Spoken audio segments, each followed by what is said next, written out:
Glad you can make it in today. Charlie, I think you know, is going to be doing well in school.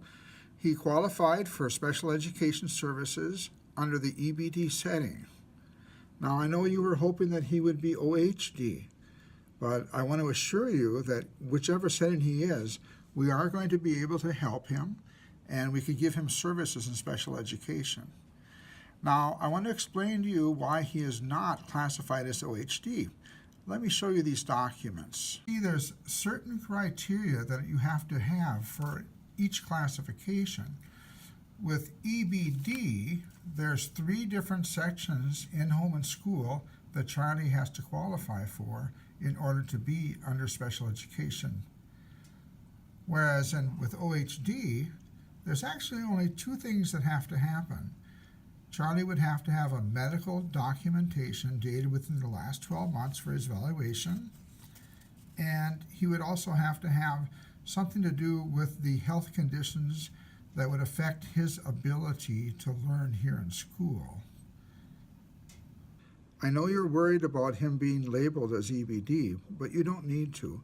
Only the case managers and other special education teachers know about what classification each child is.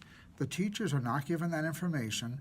They receive modifications for the classroom, but they don't know what the classification of each child is. With OHD, you have to have a medical diagnosis, which Charlie does not have. He does not have a medical condition that affects his learning.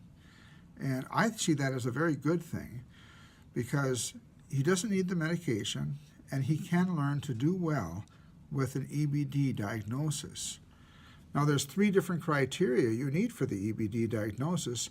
One of them is that he must have a pattern of behaviors which he has been established with him.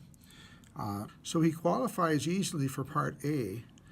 For Part B, he has to have an emotional or behavior response that affects his educational performance.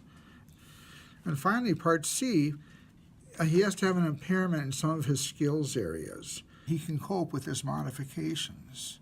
So he can't qualify for the OHD setting because, again, he does not have a medical diagnosis. But we can definitely work with him and help him improve in his academics and in his social behaviors here in school with his EBD setting.